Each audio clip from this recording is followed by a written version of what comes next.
بسم اللہ الرحمن الرحیم ایاک نعبد و ایاک نستعین. جناب گورنر صاحب، چیف منسٹر صاحب، منسٹرز، فیڈرل منسٹرز، پارلیمنٹیرینز اور خواتین و حضرات، بلوچستان باقی پاکستان سے پیچھے رہ گیا اور اس کی دو وجوہات. پہلی کہ جو فیڈرل لیول پہ جو گورنمنٹ بنتی تھی ان کو ضرورت نہیں تھی بلوچستان کی ووٹ کی. اگر پنجاب اور سندھ یا پنجاب اور پختونخوا میں اگر اتنی ووٹس پڑ جائیں تو وہ گورنمنٹ بن جاتی تھی. تو اس لیے بہت کم فیڈرل گورنمنٹس نے بلوچستان کا سوچا. اور دوسری چیز، اور مجھے یہ افسوس سے کہنا پڑتا ہے کہ بلوچستان کے جو پولیٹیشنز تھے انہوں نے بھی زیادہ تر اپنا سوچا بجائے بلوچستان کے عوام کا. اور بدقسمتی سے یہ صرف بلوچستان میں نہیں، زیادہ تر پاکستان میں ہماری پولیٹیکل لوگوں نے ملک سے زیادہ اپنی ذات کو فائدہ پہنچایا. ہمارے ایسے بھی وزیر اعظم ہیں جنہوں نے لنڈن میں زیادہ ٹرپس کی اپنے دور میں بجائے بلوچستان کی. اور ایک ایسے بھی صدر آئے جنہوں نے 5 سالوں میں دبئی میں زیادہ ٹرپس کی، زیادہ دبئی گئے بجائے بلوچستان. تو اس لیے وہ توجہ جو بلوچستان کو دینی چاہیے تھی وہ نہیں دی گئی. میں اپنی طرف سے آپ سب کو ایک چیز واضح کر دوں کہ یہ میں یہاں نہ کوئی پولیٹیکل ٹرپ پہ آیا ہوں، نہ ووٹس لینے آیا ہوں. یہ میرا ایمان کا حصہ ہے کہ کبھی بھی کوئی قوم ترقی نہیں کرتی جب تک وہ اپنے کمزور طبقے کو ساتھ اوپر نہیں لے کے آتی. یہ ہمارے نبی صلی اللہ علیہ وسلم نے مدینہ کی ریاست میں یہ ماڈل دیا تھا. دنیا کی تاریخ کی پہلی فلاحی ریاست وہاں بنی تھی. اور پھر چائنا نے ابھی ثابت کیا کہ 30 سالوں میں جیسے جیسے انہوں نے 70 کروڑ لوگوں کو غربت سے نکالا، ساتھ ساتھ چائنا ایک سپر پاور بن گئی. اور یہ بھی کہ چائنا کی ایک بہت بڑی وجہ سی پیک کی یہ تھی کہ جو مغربی چائنا پیچھے رہ گیا تھا وہ چاہتے تھے کہ سی پیک کے ذریعے اس کو کنیکٹ کیا جائے سمندر کے ساتھ تاکہ وہ تیزی سے ترقی کرے. تو ان کے جو لیڈرشپ، چائنا کی جو لیڈرشپ، اس پہ اتنی ویژن تھی اس چیز کی سمجھنے کی کہ کبھی بھی کوئی ملک، کوئی قوم آگے نہیں جا سکتی جب ایک چھوٹا سا طبقہ امیر ہو جائے اور باقی قوم پیچھے رہ جائے. کوئی قوم نے ایسے ترقی نہیں کیا. اس لیے ہمارا مقصد بلوچستان کو اوپر اٹھانے کا صرف یہ نہیں کہ یہاں میں آپ کے سامنے پروجیکٹس اناؤنس کر دوں اور پھر جس طرح ماضی میں ہوتا رہا تالیاں بجا کے چلا جاؤں. یہ پھر سے میں کہتا ہوں میرے ایمان کا حصہ ہے کہ کیونکہ بلوچستان پیچھے رہ گیا، ہم سب سے زیادہ ہم زور لگائیں گے کہ بلوچستان کو اٹھائیں پورا اور باقی پاکستان کے ساتھ اوپر لے کے جائیں.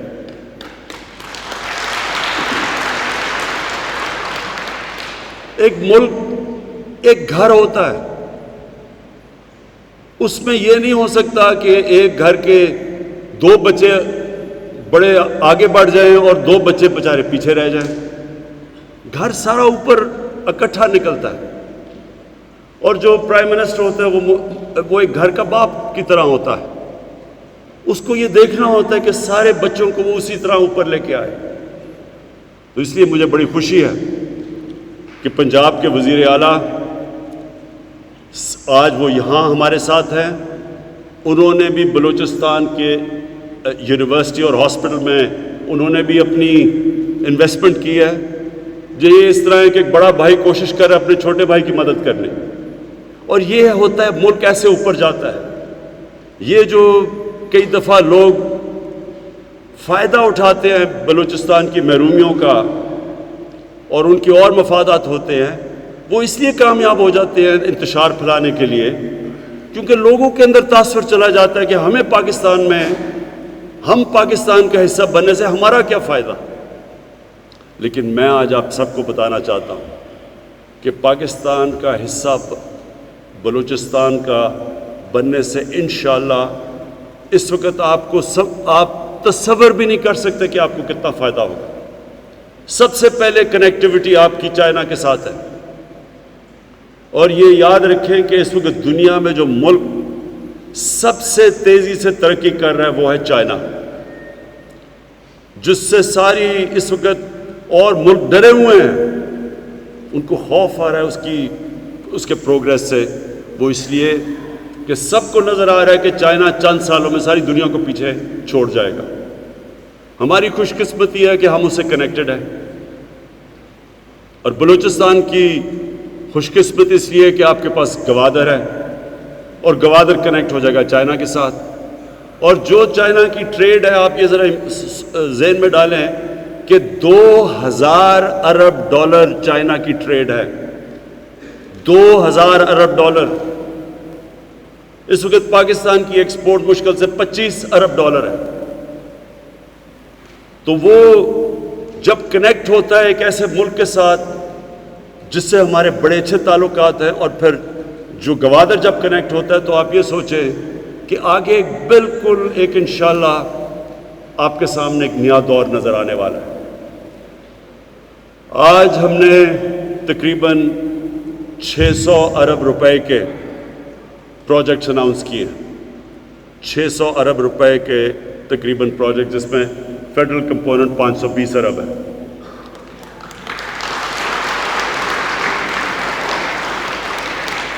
اور یہ میں اس ٹائم پہ آپ کے سامنے یہ پروجیکٹس لے کے آ رہا ہوں جب کہ ساری دنیا میں عذاب آیا ہوا ہے کرونا وائرس کا. کرونا وائرس سے ساتھ والا ہندوستان کے آج حالات دیکھیں کہ ان کی 73 سالہ تاریخ میں سب سے برے حالات ہیں معیشت کے.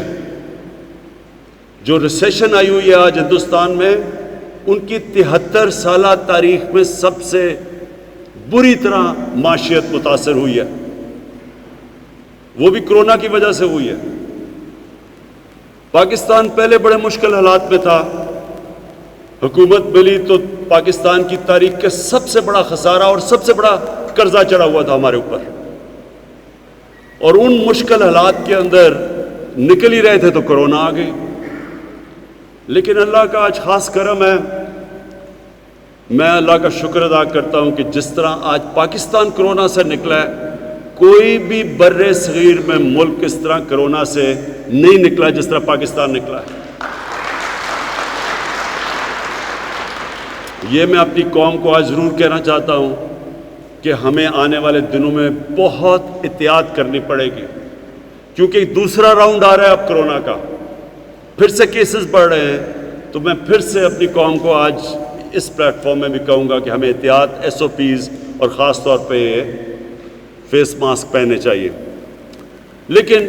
اس کے باوجود کہ کرونا کی وجہ سے 900 ارب روپیہ کم پیسہ اکٹھا ہوا, ہمارا جو ٹیکس کلیکشن کا ٹارگٹ تھا وہ بالکل ٹھیک جا رہا تھا. جب کرونا آئی تو جب سارا ہم نے بند کر دیا ملک 3 مہینے کے لیے, اس میں ہمیں جو تقریباً 900 ارب روپیہ ہماری ٹیکس کلیکشن کم ہوئی. اس کے باوجود آج ہم آ کے وہ پیکج آپ کے سامنے رکھ رہے ہیں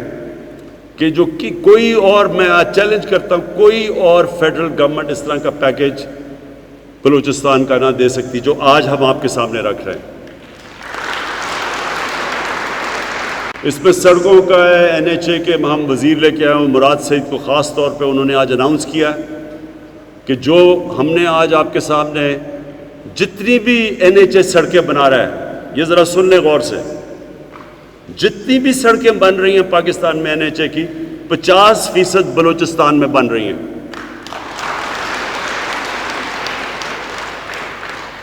اس کے علاوہ میں ڈاکٹر سعدیہ نشتر کو یہاں لے کے آیا ہوں کیونکہ احساس پروگرام ہمارا جس کا مقصد ہی اپنے کمزور طبقے کو اوپر اٹھانا ہے، اس میں آج انہوں نے باقاعدہ یہاں لانچ کیا پروگرام۔ غریب گھرانوں میں بچے اور بچیوں کے لیے انہوں نے باقاعدہ سٹائپنڈ دیے ہیں، پیسے دے رہے ہیں غریب گھرانوں کو کہ اپنی بچی اور بچوں کو پڑھا سکیں۔ 2000 روپیہ اگر کوئی جو اپنی بیٹی کو پڑھاتا ہے اس کے گھر میں دے رہے ہیں پیسے، 1500 اگر بیٹا پڑھا رہا ہے، اگر بیٹے کو پڑھا رہے ہیں تو تعلیم کے اوپر پوری کوشش۔ اس کے علاوہ جو ہم ٹیکنیکل ایجوکیشن 35,000 بچوں کو دے رہے ہیں، اور اس کے بعد جو اب ہم اس ٹیکنالوجی کا استعمال کر رہے ہیں اور یہاں سے انشاءاللہ سینٹر سے جو، اور خاص طور پہ بلوچستان میں جو دور دراز علاقے ہیں جدھر ٹیچرز نہیں پہنچ سکتے، انشاءاللہ وہاں ٹیکنالوجی کے ذریعے وہاں لوگوں کو تعلیم پہنچائیں گے۔ اور یہ جو بڑا ابھی پلاننگ منسٹر نے اناؤنس کیا، اسد عمر نے، کہ ہم 4G یہاں لے کے آ رہے ہیں اور 35,000 سے شروع کر رہے ہیں، 5 لاکھ لوگوں تک انشاءاللہ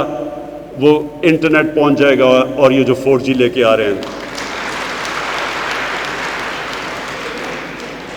یہ خاص طور پہ نوجوانوں کے لیے بہت امپورٹنٹ ہے۔ اور ہم سب سمجھتے ہیں کہ یہ جو ایک نیا انقلاب آ رہا ہے دنیا میں، پاکستان کے پاس ایک نوجوان آبادی ہے، وہ اس نئی جو انفارمیشن کمیونیکیشن ٹیکنالوجی، اس کا جو پورا فائدہ اٹھا سکتے ہیں، اس کے لیے ضروری تھا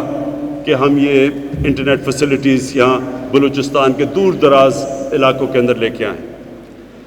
اور میں اب سب کو یہ بھی پوری طرح یقین دلانا چاہتا ہوں کہ ہماری جو کوشش ہے اپنے وہ جو غریب گھرانے یا تنخواہ دار طبقہ جن کے پاس پیسے نہیں ہیں گھر بنانے کے لیے، اب ہم وہ نیا پاکستان ہاؤسنگ سکیم وہ انشاءاللہ یہاں بھی لے کے آ رہے ہیں بلوچستان میں،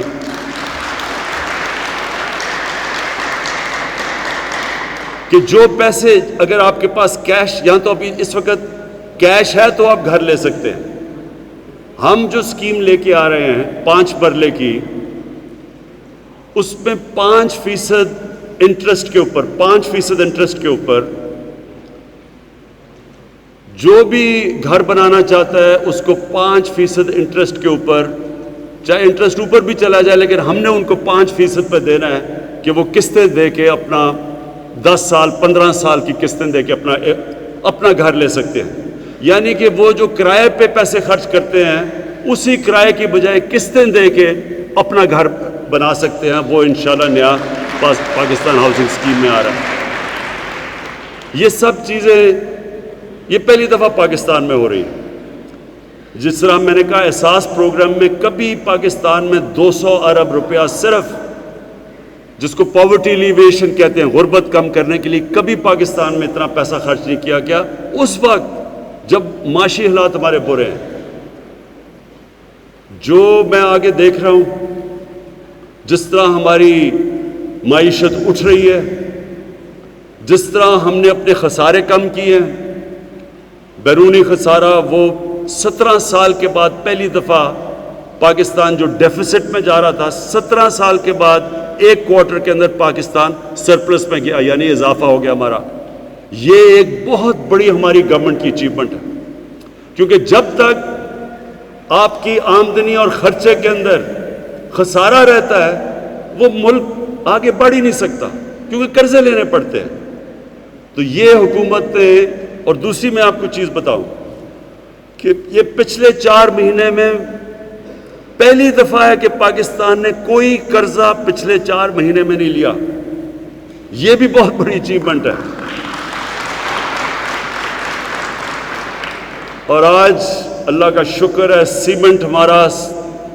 ریکارڈ سیمنٹ بک رہا ہے، کیونکہ ہم نے کنسٹرکشن شروع کر دی ہے، کنسٹرکشن ایکٹیویٹی شروع ہو چکی ہے پاکستان میں، ریکارڈ سیمنٹ کی سیلز ہے۔ سریا بکنا شروع ہو گیا کیونکہ کنسٹرکشن شروع ہو گئی ہے، گاڑیاں وہ بکنی شروع ہوئی، موٹر سائیکل جو کہ بالکل ساری اکانومی بیٹھی ہوئی تھی، جو آج ہندوستان میں حال ہے، اکانومی بیٹھی ہوئی، ہماری اللہ کا شکر ہے کرونا کے باوجود آج اٹھ رہی ہے اوپر، اور سٹاک مارکیٹ پاکستان کی ایشیا میں سب سے بہترین پرفارمنگ سٹاک مارکیٹ ہے۔ کہنے کا مقصد میرا یہ ہے کہ ان ساری مشکلات کے باوجود اللہ نے ہمارے پہ کرم کیا، ہماری پالیسیز کامیاب ہوئی، اور آج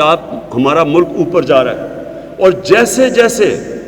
ہمارے پاس آمدنی بڑھتی جائے گی، پیسہ آتا جائے گا، سب سے زیادہ جس طرح چائنا نے کیا تھا، جیسے جیسے ان کے پاس پیسہ آیا انہوں نے سارا غریب طبقے پہ لگایا، کمزور علاقوں پہ لگایا، اس طرح چائنا نے ترقی کی ہے، اور اسی طرح انشاءاللہ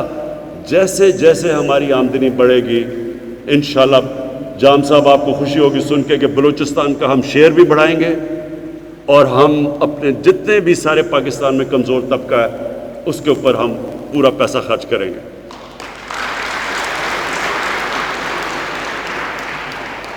میں آخر میں جام کمال آپ کو میں یہ ایشورٹی دیتا ہوں کہ آپ کو پوری طرح سپورٹ کریں گے ہم فیڈرل گورنمنٹ۔